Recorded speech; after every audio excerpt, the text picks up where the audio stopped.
Әссәламу алейкум ва рахматуллахи ва баракатух. Хызур ТВ каналында хәерле сәгатьтә тапшыру үз эшен башлый. Студияда мин Резида Саляхова. Кадерле дуслар, бүген бездә кунакта бик мөлаем, шибәр, сөйкемле, нәзакәтле, зәвыклы ханым. Бөтен дөньяга сибелеп яшәүче татарлар арасында аны белмәгән кеше юктыр. Чөнки ул бөтен татар хатын-кызларының анасы, әйдә баручысы. Хөрмәтле тамашачылар, әлбәттә инде сүзнең кем турында барганлыгын аңлап алгансыздыр. Бүген бездә кунакта Ак Калфак татар хатын-кызлары республика иҗтимагый оешмасы җитәкчесе Кадрия Рәисовна Идрисова. Әссәламу алейкум, Кадрия. Алейкум ассалам, Резида. Кадрия апайдагыз әле тапшыруыбызны хәдистән башлыйк.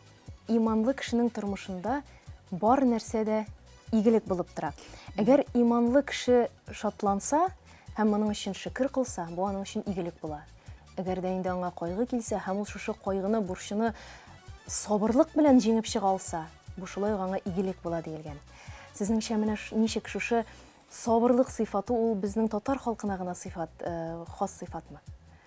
Резида, гомумән сабырлык сыйфаты безнең халыкка хас сыйфат дип әйтәм мин. Чөнки менә күрәсезме, ничек шу үлем китем дигән әйбер бар бит инде тормышта. Без менә соңгы елга затканда да, туганнарыбыз затканда да һәр вакыт кычкырып еламагыз. Күз яше түкмәгез. Анда инде әйтеп тә куябыз, әгәр дә күз яше түгеп елыйсыз икән, сезнең әниегез, әтиегез, анда балагызмы, туганыгыз су эчендә ятыр дип менә шушындай әйберләр дә кертәбез. Менә бу инде юктан гына барлыкка килмәгән. Хатын-кызның гомумән халыкны сабырлыкка өндәү. Менә шушыннан килгән безнең һәм инде чынлап та менә төрле милләтләрнең күмү юлаларын үтәгәндә караган бар бит инде кычкырып елау, ярсый кычкырып елау. Җырлау хәтта менә ялгышны әйтте, җырлау да бар. Җырлау да бар. Менә төрле халыкныкы төрлечә, безнең халыкныкы сабырлыкка өндәү белә булса да. Аннан соң безнең бит халкыбызда, телебездә дә бик күп кенә сабырлык турында әйтемнәр, мәкаләләр бар. Әйтемнәр дә күбәйе. Аннан соң түзәргә кирәк, сабыр итәргә. Менә нинди генә мәҗлес булса да, мәсәлән, туй мәҗлесен карыйбыз. Ике йөрәк кавыша, туй мәҗлесендә һәр баскан кеше безгә теләк тели. Ул инде безнең якыннарыбыз, туганнарыбыз, әтиебез, әниебез. Гомумән алар барсы да иң беренче сабыр булырга кирәк диләр. Сабыр төлебез сары алтын диләр. Менә шуңа күрә инде сабырлык инде безнең милләтебезгә хас сыйфатлар һәм инде бездән гомумән хатын-кызлардан сорала торган менә безнең характерлы үзенчәлек сабырлык. Хатын-кыз бигрәк тә инде татар хатын-кызы сабыр булырга тиеш дип өйрәтәләр инде безне кичкенәдән. Кадрия апа, сезнең интервьюларыгызның берсе белән танышканда шундый сүзләргә юлыктык. Мин иртә белән торгач, Аллаһ Тәгаләм, рәхмәт, исән-сау уяндым. Рәхмәт, исән-сау уяндым дип 3 тапкыр кабатлыйм дисез. Бу чыннан да шулаймы? Менә рәхмәт әйтеп, шөкер итеп яшәү ул сезнең тормыш кагыйдәсеме? Тормыш кагыйдәсе чынлап та шулай. Әле иң беренче мин әйтәм инде, Аллакай, мин сине бик яратам, Аллакай, мин сине бик яратам, Аллакай, мин сине бик яратам дип башта 3 тапкыр Аллакай, бер Алла, мин сине бик яратам дип менә шундый сүзләр әйтәм. Аннан соң әйтәм, Кадрия, мин сине бик яратам. Кадрия, мин сине бик яратам, Кадрия, мин сине бик яратам дим дә. Аннан соң тәрәзә төбенә барып басып, аннан Аллакай, бик зур рәхмәт бүгенге көнне күрсәтүең өчен, менә бүгенге таң атканны күрүең өчен, бүгенге кояшны күрсәтүең өчен, һәм инде менә мине бүген инде менә уятканың өчен, күзләрем ачтырган өчен дип, менә минем беренче теләкләрем бу. Һәм инде чынлап та шөкранә итеп яшәү ул минем характерга хас сыйфатлар. Тик сез шулай да бит совет чоры баласы дирегә кирәк инде, яшьлегез, үсмер чагы, совет чорына туры килгән. Дингә тартылу кайчанрак башланды? Ул дингә тартылу, ул яшәешнең бер кануны булды микән? Менә анысы мин төгәл әйтәлмим хәзер инде. Ләкин без бит инде әби белән үскән балалар. Без инде балалар бакчасына йөрмәдек, чөнки Актанышның кичкенә генә Шынык дигән авылында, анда балалар бакчасы юк иде. Без 6 бала булдык, 8 елга 6 балабыз. Бер артлыгына бөтенебездә. Әниләр, әтиләр гомумән эштә була иде бит инде, бит инде ул басуга чыгып китәләр, анда борчак чабулар, анда көннәр буе кайтмыйлар инде алар. Инде без әби белән, менә безнең командир әбикәй иде инде. Һәм ул чорда ул нинди генә андый чорлар булса да, 50нче еллар бит инде ул, 60нчы еллар башлары инде. Менә ул чорда алар гомумән ураза тоту бар иде. Менә ул ураза тоткан вакытта Ул бит инде бик тәмле әйберләр элек авыл җирләрендә сатылмый иде. Безнең ерактан Березники шәһәрендә әбекәйнең кызы, безнең ак апа дип бертәбез инде аны, әтинең апасы була инде, ул анда яшиде. Ул шушы нәкъ ураза айына посылкалар җибәрә иде. Анда шундый тәмле конфетлар була иде, җиләк җимешләр була иде. Без көтеп алабыз, уразага килгәнне беләбез. Әбекәй белән иртән сәхәргә торырга тырыша идек. Сәхәргә торып утырабыз инде әбекәй белән. Ничек булса да торырга тырышабыз, чөнки әбекәй сәхәрдә буларны куллана, ашый бит инде. Һәм инде безгә билгеле безгә бирә инде. Анда торган кеше инде, сәхәргә торган кеше, ул җиләк җимештән, ул конфетлардан авыз итә иде. Аннан соң әбекәй бит инде бисмилла әйтеп утырырга, аннан соң әппәр итеп китегез диде бит инде. Һәм ул безгә инде менә ничек шулай өйрәтелгән әлпи, ти, сежим, хи, дал дип әйтәбез бит инде. Мен беренче курска, институтка килгәч кенә шуның гарәп алфавит икәнен белдем. Чөнки безгә ул дуга кебек өйрәтелгән иде. Менә шунда мин шаккаттым беренче, бу бит алфавит икән дип. Менә ул әйберләр безгә инде Фатиха сүрәләре, әбекәйләр инде гомумән аны менә шушы әйтеп үзләре ул ятлагыз дип тә әйтмиләр. Уен формасында бәлки кабатлаткан кебек бергә аның артыннан кабатлап инде кызык итеп менә шушы әйтеп ул башка кирип кала инде. Икенче әбием бар, ерак әбекәй белән ерак бабкай дип, безнең бабкай дип йөртә идек. Ансы кайынтыбы авылында ансы инде минем әни ягыннан. Ул безнең шул хәтле укымышлы, белемле, латынча, гарәпчәсе көчле өйдә инде аның, ул ничә ул медицина ул вакытта бит курслар булган, педагогиканың да курсларын бетергән. Кайынтыба җирлегенә иң беренче хәреф танытырга җибәрелгән инде ул. Һәм менә ул әбиебез безнең дингә ышану түгел, аның менә ул конкрет әдәплелек кагыйдалары дигән әйбер менә. Кешегә йөрмә, кешегә кермә, кешене сөйләмә. Әнидә дә менә безнең бар, мисал өчен, әни әйтәдер, берәр кешене сөйли башласаң, шулай бит дип әйтә башласаң, белмәем, колхозыгызга кермәем дидер.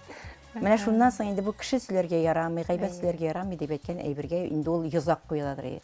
Йозакны бикләп куядыр явызны шайтып. Менә ул инде әхлак кануннары берни тәрбия булгандыр дип уйлыйм. Чөнки әбекәйләр белән букайлар, әбиләр белән үсү ул бөтенләй балага икенче тәрбия бирә. Аларны начарга өйрәтми. Сүздә юк. Әти-әни көне төнештә, аларның безне кайгысы юк. Без әбекәй белән ничек менә әбекәй ничек куша, шуны үтисең инде. Бүгенгесе көндә сез үзегезне әбекәй, Аллага шөкер. Әллә сез дәвәниме? Мин әбекәй, чөнки безнең Актаныш җирлегендә әбекәй. Дәвәни дәвәти безнең килен ягы, әти-әнисе, біз үзебез әйттек инде әбекәй, бабыкай дип әйтергә. Әби бабай түгел, менә безнең гадәттә әби бабай дип әйтелә. Миңа мәсәлән, оныгым Йосыф бер әби дип әйткән иде, ул вакытта без Актанышта яшидек. Мин тәрәзә төбенә бастырдым да аны, әнә әбиләр йөри, бабайлар йөри урамда. Без әбекәй, бабыкай дип. Безнең әбекәй, бабыкай. Минем ирем бит мөслим ягыннан. Кайнанам Актаныш ягыннан. Безнең шулай ук Артемның әти-әнисе әбекәй, бабакай, минекләр дәвәти дәвәни. Менә шулай, шул тәрбия бара, тәртип бара. Менә оныкларыгызның исемнәре искиткеч матур. Өчесенә дә пәйгамбәр исеме кушылган. Йосыф, Муса һәм Юнус кичкенәсе. Моны инде балаларыгыз үзләре белеп куштырдылармы, әллә әбекәй, бабакай киңәше идеме бу? Чынлап Аллага шөкер изде, өчесе дә пәйгамбәр исемен йөртәләр, үзебезгә бик ошый ул исемнәр, бик матур. Һәм иң беренче исемне Йосыфка кушканда иң беренче Алмаз улыбыз үзе әйтте. Без икенче исем сайлаган идек. Минем иптәшем Азат инде бер исем әйткән инде. Алмаз әйтте инде, менә икенче, өченче класста укканда сәфәрдә, минем инде кайнанам әни сәфәрдә. Аның янына кунакка кайта бит инде бала. Шунда ул пәйгамбәрләр тарихын укыган булган китапны. Ул китап укырга бик яратадыр. Пәйгамбәрләр тарихын укыганда күңеленә салып куйган инде. Йосыф дигән пәйгамбәр аңа бик ошаган. Һәм инде ул әйтте инде, менә мин 7нче класста укыганда инде тәгаенләп уйлаганым, әгәр дә минем малаем булса Йосыф, кызым булса Зүбәрҗәт исеме кушармын дип әйтеп ди. Зөләйха дип әйтерсез дип уйлаган идем. Йосыф Зөләйха булган. Ул Зүбәрҗәт дигән әйе. Шуңа күрә мин инде Йосыф исеменне кушарга менә дип уйлыйм диде. Аннан соң инде без каршы килмәдек, кушты. Икенче малаебыз туды. 1 елдан соң бит инде. Аннан андысында мин әйттем инде, әгәр дә башка исем кушасыз икән, ул балалар бит инде үсә. Ул балалар үскәннән соң әйтергә, нишләп абыйныкы пәйгамбәр исеме, ә миңа пәйгамбәр исеме кушмагансыз дип әйтергә мөмкин әйтәм. Аннан соң инде мин әйттем инде, Гайса я Муса, менә пәйгамбәр исемнәре барыбер дип инде. Соңнан алар үзләре Муса дип сайлап алдылар инде. Өченчесенә Киленебез Алсу белән икесе бергәләп инде. Монысына инде бер нәрсә карамыйча пәйгамбәр исемен кушабыз дип инде. Юнуска үзләре тукталдылар, Юнус дип куйдылар. Менә шайтты безнең Юсуф, Муса, Юнус булып чыкты инде. Субханалла. Әй, Бәлки Аллага әле шөкер. 4нче сүз бәрҗәттә булып куяр. Алла бирсен. Алла Бигрәк бирсен. инде без бик риза. Әйе, бирсен Ходай. Әй, бирсен Ходай.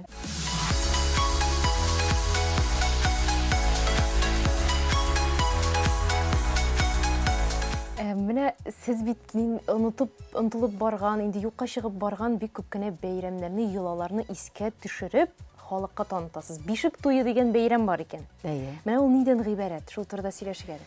Менә бишек туе, ул бишек туе без бит инде гомумән туй дигән әйбер татар халкын бөтен яктан биләп торган. Әйе. Менә бишек туе, үй туе, хезмәт туе, сабан туе, аннан соң инде менә кавышканнар, шушы мәсәлән шуларның туе, гомумән гел туйдан торган. Халык телендә ул үзләренең гореф-гадәтләрендә туй. Һәм инде бу бишек туйда булган. Миңа беренче тапкыр үткәргәндә бишек туйны инде бер үткәрә башлагач, инде программасын төзебез бит инде. Шунда без инде моны бик җәелдердек. Бөтен татар арасына тараттык, чөнки инде аны форум вакытында 600 хатын-кыз җыелгач, ратушада бишек туй үткәрдек без. Һәм инде 4 районга чыгарып, бөтен дөньядан килгән хатын-кызларга күрсәттек, ул ничек үткәрелә икәнен. Һәм менә шушы бик кирәк безнең менә бу бишек туйлары. Ләкин ул татарның төрле җирендә бишек туй үткән, сәңгелдек туе дип тә үткән ул. Һәм инде анда бәби туйда үткән, бәби шәйдә дип үткәргәннәр, бәби ашыда дип үткәргәннәр, төрле якка татарлар белән очраша, аның нигезенә төшенеп җиттек. Ләкин Каюм Насыйриның әсәрләрендә ул инде бишек туена тәгаенләп үзенең фикерен җиткергән. Шул чорда ук бишек туйлары үткәрелгән. Моның турында инде мин теге аңлашылмаучанлыклар килеп чыкмасын дип газеталарга да яздым. Үзебезнең халкым минемдә дә чыгарылдым. Кайсы китабыннан ничек итеп, кайдан өйрәнелгән һәм кайдан чыккан. Шуның өчен бу элекке үзебезнең гореф-гадәтләрне кайтару буенча бик зур шөгыльләр бара безнең калфаклар арасында. Билгеле, мин башта тарихны өйрәнәм. Күбрәк инде яратам үзебезнең иске язмалар бүлегендә утырырга, китапханәнең университетның китапханәсе бар бит инде, Лобачевский исемендәге. Анда инде гаҗәеп күп безнең материал. Татар халкының бөтен байлыгы шунда ята дисәм дә, хәзинә инде ул. Анда барып утырасың икән, билгеле анда бер көндә генә әллә нишләп булмый. Анда барып үзеңә төгәлләп, үзеңә тәгаенләп әйберләрсең, анда әллә ниләр килеп чыга. Менә шуңа күрә элекке җыелган материаллар анда ачылмаганнар бар, төпләп куелганнары бар. Һәм шул вакытта хәтта элекке мәдрәсәләрнең шәкертләренең язмаларына хәтта сакланган. Анда гаҗәеп зур материал. Һәм менә шуларны берләштереп, шуларны карап, төрле тарихларны өйрәнеп, халык белән очрашып, без бит инде күчмә утырышлар үткәрәбез. Анда безнең халык белән очрашабыз, без халык арасында. Менә шунда инде халык яраткан һәм халык якын иткән әйберләрне күбрәк торгызырга тырышабыз. Һәм инде алар безнең халкыбызның яшәешенә кирип китеп бара. Һәм менә шушы архивларда, китапханәләрдә алган белемнәрегез бит әле сезнең тагын бер яңа проектта чагыла. Ул да булса тәрбия баскычлары дигән дисклар, менә шул турыда да сөйләшик әле. Тәрбия баскычлары дигән дискны улым Алмаз белән безнең ике уртак проектыбыз инде ул. Чөнки монда мин аңладым инде, менә эшли башлагач, монда мен 6 ел, 7 ел китте хәзер. Бу Аккалфакка килеп эшли башлагач, аңладым, менә халык белән барам, очрашам регионнарда. Бер теге ялда сөйләп карыйм, булай сөйләп карыйм. Кешегә бит һәр кеше белән очрашып бетеп булмый. Шуңа алар үзләре дә менә чит илләрдә иң беренче тапкыр сорадылар миннән, ник китап чыгармыйсыз дип. Аннан тагы уйга фикергә күчтем. Чөнки Финляндия татары икенче төрле алфавитлар бөтенләй аларда, икенче төрле Кытайга баргач бөтенләй алар гарәп графикасы белән язалар бит, кайда латин белән язалар.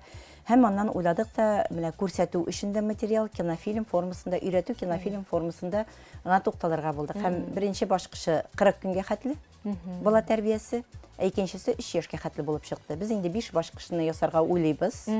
Алла бирсә, ләкин авырлык белән без аны эшлибез, 2 елга бер генә үз архивыбызга чыгарабыз аны. Дәүләт тарафыннан бернинди ярдәм дә юк, дәүләт тарафыннан да. Чөнки моны үзебезнең акчага, үзебезнең финанс белән без моны чыгарабыз. Ләкин безнең исәбендә туктап калу түгел, чөнки бу халык өчен кирәк. Аны халыкка бик ошый инде ул. Чөнки анда менә туу белән балага исем кушудан. ул безнең дини юнәлеш, бер юнәлеш, икенче юнәлеше фәнни юнәлеш, өченчесе халыкчан. Булар барысы да сакланырга тиеш инде. Чөнки бит әле безнең дин кергәнче йолаларыбыз булган үзен, горыф-гадәтләребез булган, халыкның үзенең яшәеше bir баганага утыртган системасы булган. Менә булар турында инде без анда бәйнә-бәйнә бөтенсен дә күрсәтәбез. Мин үзем дә бу диск белән танышкан кеше, гаҗәеп кирәкле материал бу.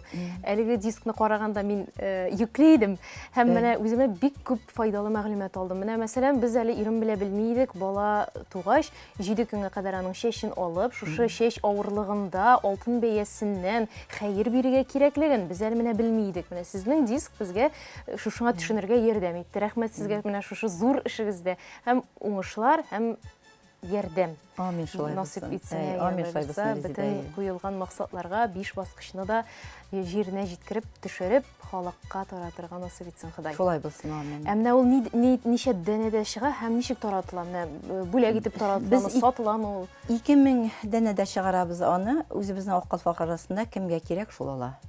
Менә кем кирәк дип саный, аны беренчесе инде бетте, беренче саның бөтенләй калмады инде безнең. Хәзер сорыйлар аны. Кирәк кабат артка күчеп чыгарып торасы килми инде аны. Менә хәзер аны кеше аңлый башлый да, кирәк кабаттан сорый башлар. Шулай бит инде ул. Менә икенчесе бит аны икенчесе сорый башлар инде. Ни өчен кабаттан бастырып булмасмы? Кабаттан бастырганда тагын шул кадәр акча кирәк бит инде. Менә шулай бер бар бит инде ул. Менә андай әйберләр. Шуңа күрә инде без әлегә алга барга дибез инде. Чөнки менә безгә булды икенчесен чыгарганда бик ниләр әзрәк ярдәм дә булды. Менә аңлап безгә күпмедер дәрәҗәдә, күпмедер бер өлешен чыгарга ярдәм итүчеләр булды. Анда егетләр булды. Бәлки әле шулай ярдәм итеп, бөтен баскычларны да яңадан бастырырга мөмкинлек булыр, Алла бирсә. Илдар әфәнде, Ринат әфәнде һәм Илдар әфәнденең иптәше Миләүшә ханым, менә алар үзләре теләп, менә без икенчесен әйткәндә күпмедер ярдәм булыр дип бездән дип шулай безләре аңлап китереп бирделәр. Субханалла. Рәхмәт. Бүгенге көндә тамырларга кайту кыенмы, Кадир апа? Юк.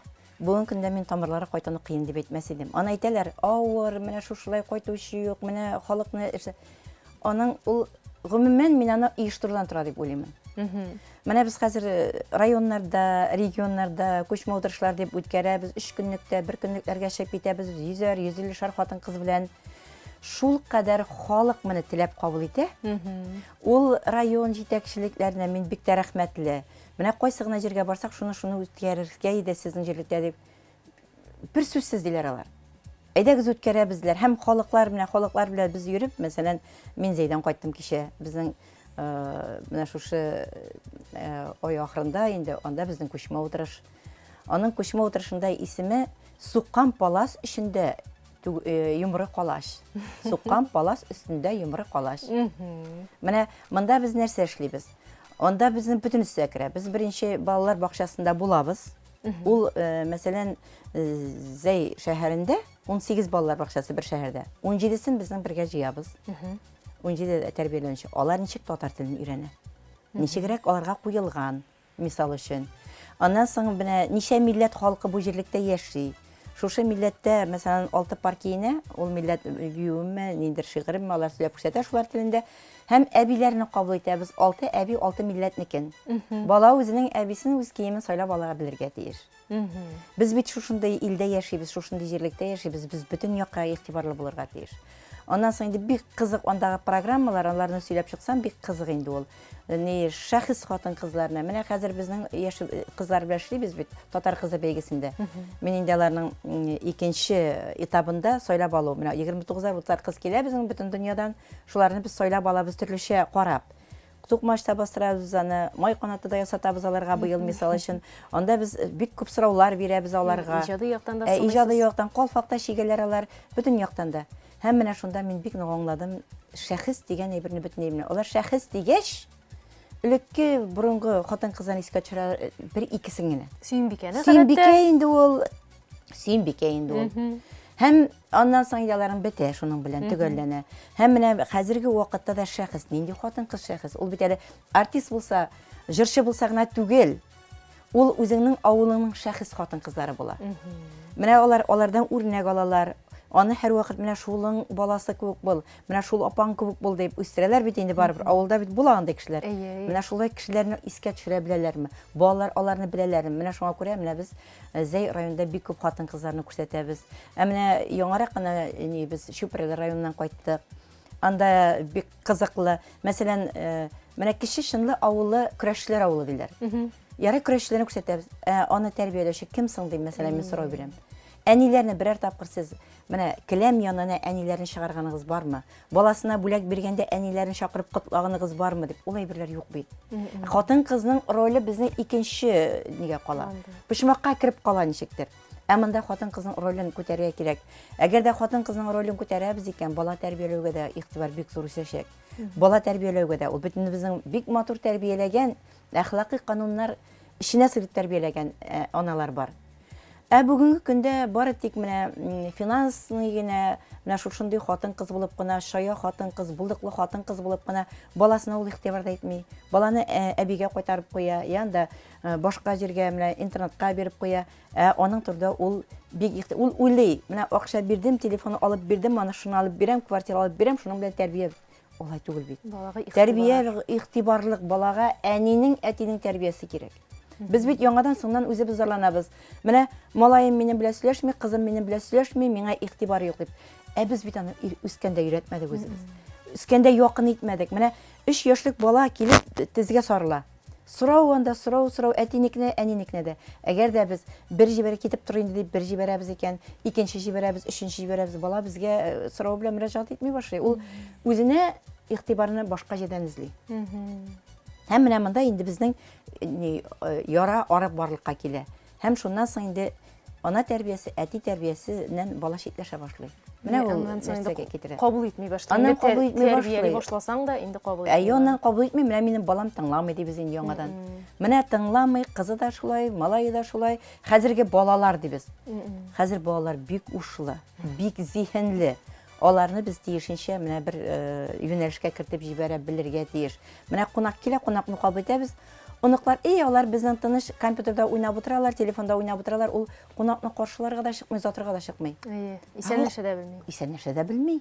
Хәл сорый да белми. Ничек хәлең апа ди дә белми. Без бит аңа өйрәтмәдек. Аңа кем өйрәтергә тиеш менә? Менә шуңа күрә бу әйберләргә бик нык игътибар итәргә кирәк безгә. Һәм бу әйберләрне инде менә без бирергә тырышабыз, аңлатырга тырышабыз, йөрергә тырышабыз. Тәрбия темасына аны кайчакта әйтәләр. Хой, шуны эшләргә өйрәтәләр. Моны инде алар калфаклар. Алар бөтенесе шушы тәрбия. Менә без кылмак белән ипи пешерәбез. Чүпрә белән пешергән икмәкнең организмга ничек тәэсирен дә беләбез. Бер бездә әйләнеп кайтмый бит кылмакка. Чөнки аны эшкәртәсе бар, аны үстерәсе бар, аны белми бездә. Менә без бөтенесен җыеп, хәтта шул вакытта кылмак белән ипи дә пешерергә өйрәтәбез. Менә бездә андый әйберләрдә бик күп, бөтен яктан да өйрәтергә тырышабыз инде. Рәхмәт, Кадрия апа. Без сөйләшүебезне, тапшыруыбызның икенче өлешендә дәвам итәрбез. Әлегә даими сәхифәбезгә тукталып алыйк.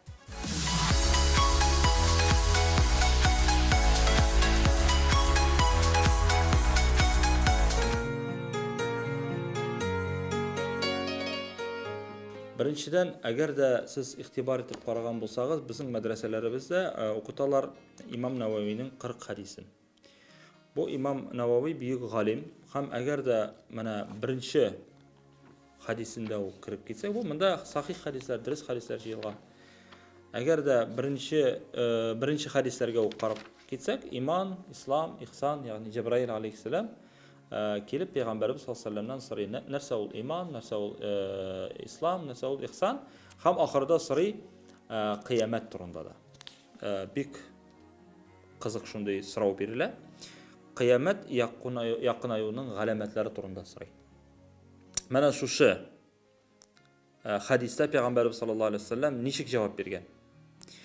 Әхбирни ани саа дип әйтә Җибраил алейхиссалам, сөйләле миңа сәгать турында. Сәгать нәрсә ул? Сәгать ул кыямәтнең якынлашуы турында.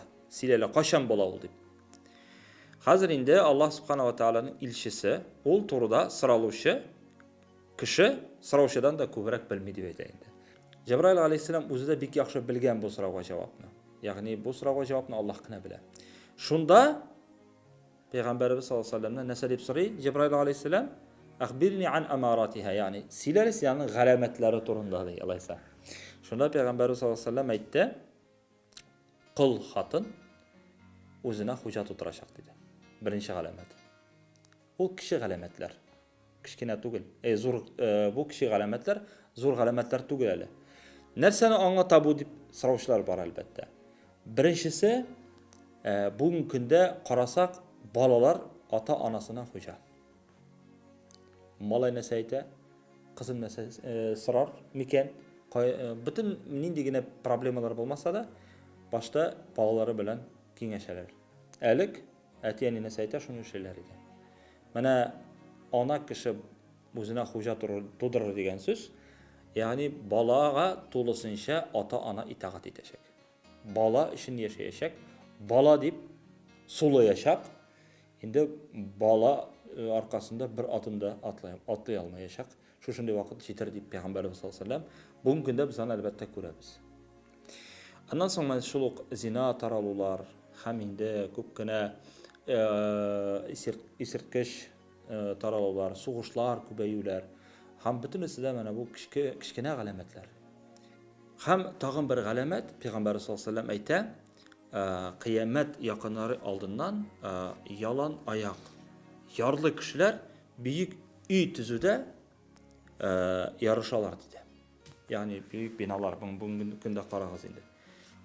Hadigene Arap tarafında yaşayışı Bedevi Arapların nindi zor iyiler tüzüler. Arap emirliklerin qarağız, Saudi Arabistan qarağız, başka Arap illerin qarağız. Alar yarlı bulganlar, alarda bir narsa yok idi, ama bugün günde alar uzuşa zor yurtlar tüzüler. Eng zo'r libas qilib qo'ya deb so'rasangiz, Arab Emiratida endi u. Shu bitindi. Mana bu qiyomat kunining kichkina g'alamatlari alar kun sayin Alloh taolo bizga ko'rsatib tura, qo'y birlarini siz o'zingizda ko'rib turasiz.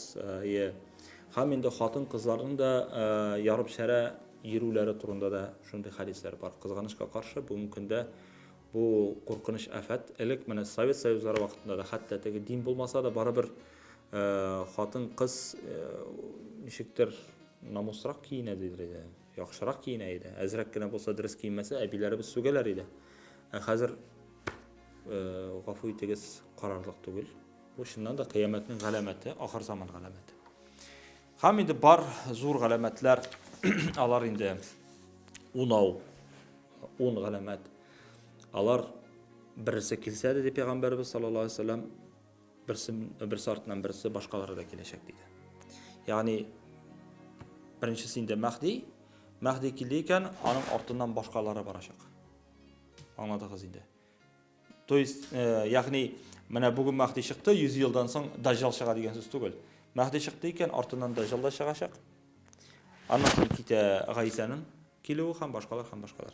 Alar mana uning Mahdi ul qaysi vaqtda chiqashaq, qachon fitna bek ko'p bo'lacaq, so'g'ishlar ko'p bo'lacaq, xalq adashib, satashib bitgan vaqt bo'lacaq. Mana dunyo ostan üstga ketib, mana butunlay yo'g'olib qolgan vaqtlar bo'ladi. So'g'ishlar bek ko'p bo'ladi. Ham endi mana shu shunday vaqtda xalqni diris yo'lga ko'ndirir uchun Alloh taolo Mahdini jibaraydi. Anar tag'in bir fitnachi chiqadi, Dajjal ismli.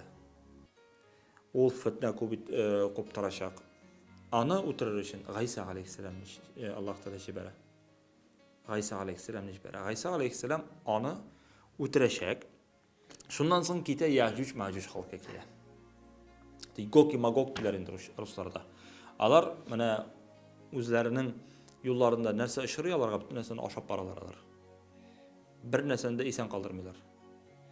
Mana alardan qutuluv yo'lini izlab G'aysa alayhissalom xalqni ishib to'rtavuna mana shunda duo qilib, Alloh taolo narsadir davul jibarami, yomg'ir jibarami, alarni shu davul yomg'ir bilan alarni yo'q etishak edi. Ham endi Ka'batullohning jimiriluvi shundan so'ng. Bir Efiop kelib Ka'batullohni jimirashak, shunday vaqtda bir musulmon da shunga qarshi keluvchi bo'lmayacak. Qizg'anish. Har bir g'alamat turunda bir uzun tafsillarga bo'lar albatta. Lekin Ka'batulloh masalasida bugungi kunga qadar milliardlagan xalq yilga necha topqir borib qaytalarında, xosh qilalar ham boshqalar onu buyuklilar, chunki Alloh uni buyukladi. Ham aytga kerak, bir kishida bir musulmonning boshina da andenasa kelmay Ka'batullohga zarar keltiradi. Ama qiyomat kuni oldindan Эфиопиядан келген бір кіші аны жемірәшек. Һәм бір мұсылман да аңа қаршы келе алмайшақ. Мәна шусы қорқыныш. Анан соң Духан мында келейме. Духан ул үзенә күрә бер әйтергә кирәк төтен, бөтен дөньяны төтен белән басачак. Шундый галәмәт һәм инде шуннан соң инде кояш мәгъриптән чыгачак. Мәгъриб нәрсә ул? Каян гадәттә безнең кояш көнбатыш, көнчыгыш дип әйтәбез инде. Көнчыгыштан кояш чыга, көнбатыштан кояш бата инде. Менә көнбатыштан киресенчә кояш чыга. Ул әле 3 көн чыкмаячак. Менә бу галәмәт булыр алдыннан 3 көн чыкмый ул башта. 3 көн кеше караңгылыкта яши. Кояш булмый бер каяда. Шуннан соң ул кире яктан чыга. Пәйгамбәр саллаллаһу алейһи ва саллям әйтте, кешенең тәүбәсе жаны бугазына кадәр килеп җиткәнче кабул кылына диде. Һәм кояш мәгъриптән чыкканчы диде. Нәрсә ул мәгъриб? Үзегез беләсез. Көн батыш ягыннан кояш кире чыга. Кешеләр шунда аңладылар, дөнья беткән. Әмма тәүбә кылырга инде соң булачак. Бер тәүлек мәндә тагын берничә вакыт үтер микән? Аллаһ Таала әйтә: "Фануфиха фис-сур фасаиqa man fis-samawati wa man fil-ard." Һәм шунда әйтергә кирәк, сурга Исрафил алейхиссалам өрер диде. Һәм җирдә һәм күктә булган бөтенесе дә халак булачак диде. Мен шуннан соң башына кыямәт кенә. Әмма ләкин кояш мәгъриптән чыкканнан соң галимнәр әйтәләр, дәббә дигән хайван чыгачак дип. Ул хайван кеше башы белән, әмма ләкин аның узынлыгы 60 терсәк була. Җынлы булачак инде ул әлбәттә. Һәм ул сөйләшәчәк кеше теле белән. Әлбәттә ул үзенә күрә бер кыямәтнең галәмәте булачак. Уттың чыгуы һәм соңгыда инде Коръәни Кәримнең югалуы. Көннәрдә бер көн кеше уяна, Коръән укыйм дип, анда бер нәрсә юк. Күршесенә бара Коръән алып карый, анда да бер нәрсә юк. Уйлап карагыз, бу бит гаҗәпнең гаҗәбе. Көн сайын укыла торган Коръән китабыбызны Аллаһ Таала алып та куя. Җибраил алейһиссалам алып китә аны. 3 көн дәвамында кеше әле Коръәнне яттан белә торган була. Менә яттан күп аятлар ятлады, сүрәләр, ул аны әле белә торган була. Әмма 3 көннән соң бисмилла, алхамдулилла дигән сүзләрне искә төшерә алмаячак. Бу бик авыр һәм дәһшәтле көн булачак. Моңа әзерләнергә кирәк һәрберебезгә дә. Инде һәрбер кешенең кыямәте аның үлеменнән башлана диләр галимнәр. Кеше үлде икән, аның өчен кыямәт башланды. Кеше үлде икән, ул җавап бирәчәк инде Аллаһ каршында. Көтәргә кирәкми менә бу галәмәтләрне. Әле ерак дип. Юк, Аллаһ Таала әйтә: "Иннахум яраунаху баида ва нараху кариба." Алар аны ерак дип күрәләр ди. Без аны бик якын итеп күрәбез ди. Ләкин безнең үлем белән безнең өчен инде кыямәт башланды. Әнә шулай.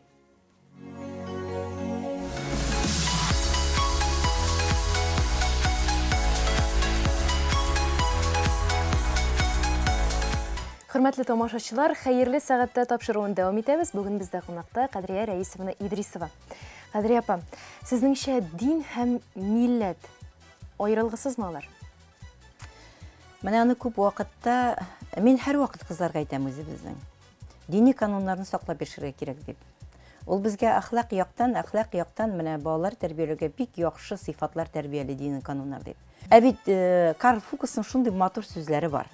Немец галиме Казанда эшләгән, ул татарларны бик гаҗәпләнеп татарларны өйрәнгән, безнең ашау ниләрендә өйрәнгән, бөтен киенү ысулларында аның бик матур язмасы бар.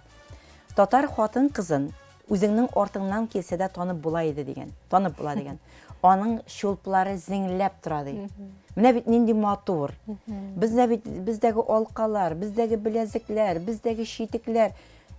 Менә ни кайсы яктан килсәң дә, татар халкы бик бүйек шәхес булган ул. Бик затлы шәхес булган. Без күп вакыт тотабыз да кайтабыз шабата. Шабата биюендә сәхнәгә чыгарабыз. Тегесендә әйтәбез, ул бит билгеле бер вакытта киеп алынган. Ул бит татарның борынгы менә киеме түгел. Менә шуңа балаларда без икенче төрле тискәре караш.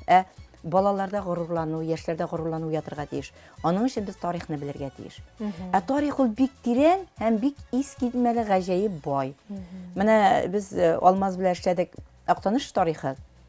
10 мең гасыр без шырыннан ук эшләдек. Актаныш җирлегендә кемнәр яшәгән, алар нинди кешеләр булган, алар кайлардан килеп урнашкан, 10 мең гасыр эченә ала бу. Һәм бик гаҗәеп тарих булып чыкты ул. Һәм без ни өчен бу авылда халык шушлайрак характерлы? Мин үзем инде Актанышта 30 ел эшләп килгәч, халыкның характерын беләсем. Бу авылда мондый характер. Мин электән бик гаҗәпкә каладым. Шушы тарихны эшләгәннән соң миндә ул гаҗәпләнүләр бетте. Монсы Арча якларыннан күчеп килгән икән. Монсы гомумән ничектер башка төбәкләрдән калып килгән, безгә икенче яктан киреп урнашканнар икән. Менә шундый ул тарихта без күбәйбер күтәрдек һәм аннан соң менә тарихны беләсең икән. Гомумән балаларга өйрәтәбез икән. Алар үз милләте белән горурланып үсәргә тиешләр. Шул вакытта гына мин мусулманның татары дип авызын тутырып әйтеп, ул киемгә кайтып, рәхәтләнеп татарча сөйләшеп, фикерләп, менә шулай дип яши башлаячакбыз. Тик шулай да бүгенге көндә менә шушы милли киемнәргә ихтыяҗ артты кебек. Шул ук менә кичкенә түбәтәйләр киеп йөриләр кызлар. Бик үк бөтен җирдә очратып булмаса да инде һич бәйрәмнәрдә булса да очратырга була менә шундый кызларны. Читек, кәвешләр менә кайта башлады хәзер. Менә Резидә 6 ел элек мин монда эшкә килдем. Килгәчтен иң беренче татар хатын-кызларын җыйдым да инде кызлар мәйтәм бүгеннән без калфак кия башлыйбыз. Без ак калфаклылар дип. Бер-беребезгә карашты да гаҗәпкә калдык. Мин инде үзем Камал театрындагы тегүче апаларга тектереп алган инде шул күлмәкләр белән, шул ниләр белән килдем инде мин беренче үзебезнең утырыш дип әйтәбез инде җыелышка. Һәм бөтенесе карашты, каян алабыз соң диләр. Бездә соңгы сирәк идә тегүчеләр генә бар бит инде менә. Нигә әнә Флюра апа бар инде, ул мәрхүм кәем менә үлеп китте хәзер Флюра ханым инде. Менә Камал театры, менә Тинчурин булгандыр, үзегезгә кирәк өчен тегә торганнар. Бию ансамбльләр өчен тегүчеләр. Халык өчен анда бер юк иде. Без инде беренче тапкыр 5-нче, 8-нче сентябрьдә 6 ел элек мастер-класс, өйрәтү дәресләре үткәрдек. Монда 122 хатын-кыз килде бөтен дөнья буйлап.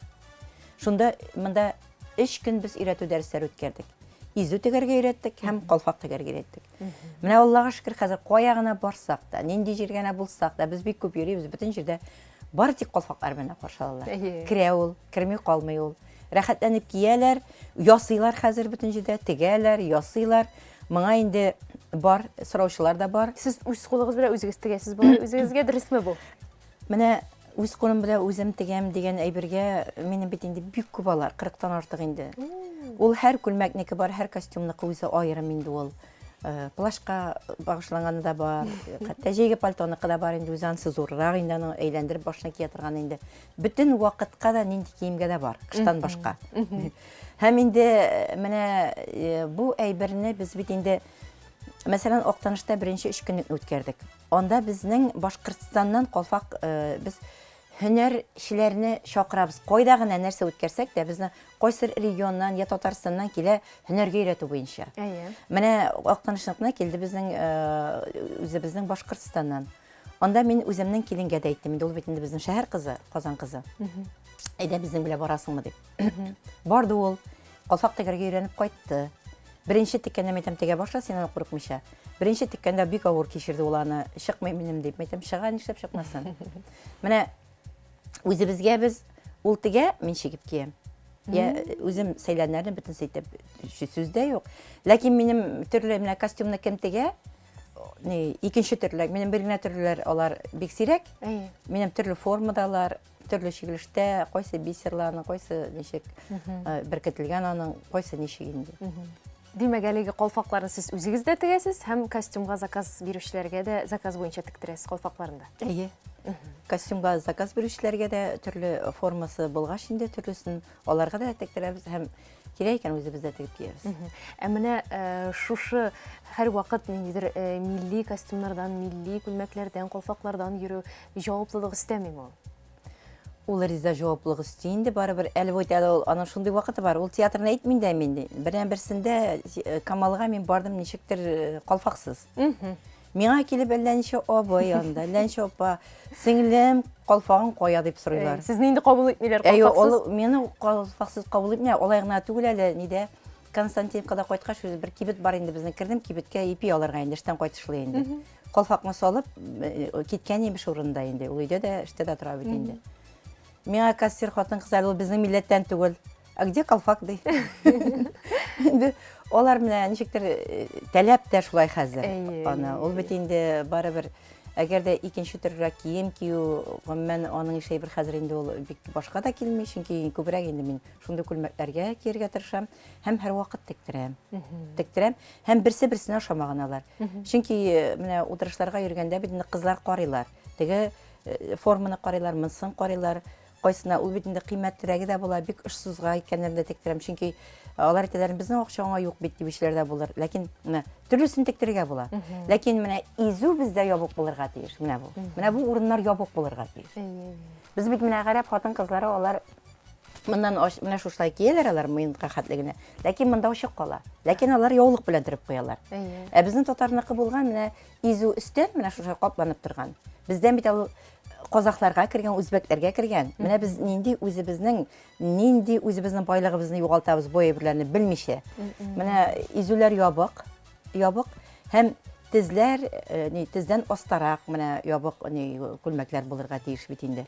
Мин инде хатын-кызларга ул әйберләрне һәрвакыт төшендереп киләм. Шулаймыни, без бит аны белмибез диләр алар менә. Күп әйберне әле белеп бетерәлмибез бит инде. Бергә өйрәнәбез инде. Менә кире шушы калфак темасына әйләнеп кайтсак, калфакны татар хатын-кызының паспорты дияргә буламы? Ничек дип әйтим, менә беләсезме, әгәр дә без аны менә аның дөресен әйтим, калфак ул яшь кызларныкы аерым формасы. Әйе. Кияүгә чыгу белән ул калфак икенче төрлегә алышына торган булган. Өлкән хатын-кызларныкы инде ул инде менә киеп куялар калфакны, өстеннән ак яулыгын матур итеп дүрт пишмаклы итеп яулыгын бәйләп куялар. Әбекәйләр безнең. Шын татар әбиләре менә. Һәм менә мин әгәр дә хәзер паспорты дип әйтсәм, мин үзем теге ничектер турысы килмәс, чөнки әле без иң беренче калфакны киеп бетерү өлкәсен эшләп бетерергә тиеш. Бөтен хатын-кызда киеп йөри башлый икән, аны гадәти тормышка кертеп кия башлыйлар икән, ул вакытта инде без менә яшь кызларга хәзер мондыйны кертәбез. Өлкәнрәк хатын-кызларга моны, әбекәйләргә менә шушыны дип без моны аерым өйрәтә башлар идек. Ул вакытта әйе, чынлап та хатын-кызның паспорты итеп әйтергә була калфакны дияр идек.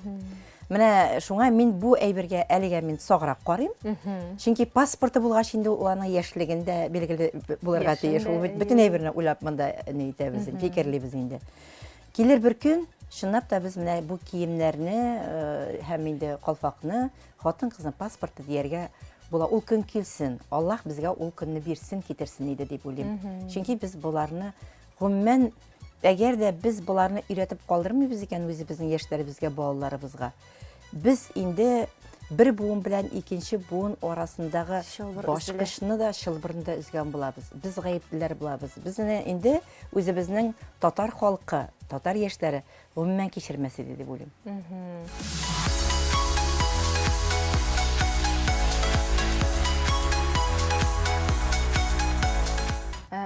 Гомумән татар кешесенең паспорты дип нәрсәне атап булыр иде һәм гомумән бармы шундый бер нәрсә? Мин әйтәдә милләтләрне аеру йөзеннән дип әйтәбез икән, ул бит әле менә кием иң беренче. Чөнки әле кеше сөйләшә башлаганчы, ул җырлый башлаганчы, ниндидер аш суын күрсәтә башлаганчы, кеше урамнан килә, менә шулай дип күз алдына китерик, урамнан, үзебезнең татар милләте килә икән дип карар идек. Менә бу инде күренеп тора, үзенең киемендә була икән. Әйтәбез менә хәзер читекне яратып кияләр, алкаларны, муенсаларны эшләтәләр инде. Аннан соң инде калфак киючеләрдә ул барыбер ул менә регионнарга чыгып китсәгез, мәсәлән, Уфага гына барып театрга кирсәгез, анда калфак киючеләр бик күп. Ул инде сөенеп кайтасың, без инде аны карайбыз, бу безнең татарыбыз дип карыйсың. Һәм менә мин күбрәк уйлыйм иң беренче аның киемнәреннән. Булырга тиеш, ләкин әргә тиеш булып кына кала, чөнки урамда күбрәк джинсы шалбар күрәбез инде. Ул джинсы шалбарны мин инде менә дискларда да аңлаттык бик күпме. Ул джинсы шалбар Америка халкының эш киеме, менә шундый эш киеме. Алар аны шундый пропаганда ясый, реклама ясый, бөтен халыкка тараттылар. Менә нинди көчле алар. Реклама ясый. Көтүченең киеме сәхнәгә менеп җитте. Көтүченең киеме белән ашка йөри башладылар. Көтүче киеме белән Американың көтүче киеме белән алар инде нинди генә театрларга кермиләр. Менә моны әзрәк төшенсәк, без чынлап та уйларык, чынлап та. Кечкенә балага джинсы менә безнең инде хәзер бәби тапмаучы яшьләребез бик күп бит инде. Бәби тапмаучы. Менә үзебезнең сөякләребез үскән вакытта, без формалашкан вакытта, менә балабыз 3 яшьтә үк кайчакта тукталышларда торасың, шул джинсыга ул баланы аны кигерми үзебез тыгып куябыз кичек.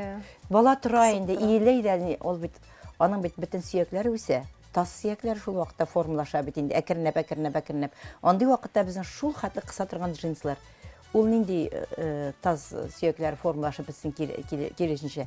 Без үзебезнең балаларыбызны үзебез ничек әйтим, гарипкә калдырабыз.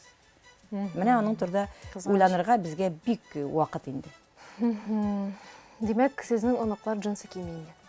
Юк, оныклар джинсы киер, ләкин алай кысып торган джинсы юк, андый әйбер. Аларның антагындай шалбарлары да бар, мондай шалбарлар, бигрәк мин әйтергә кыз кешегә.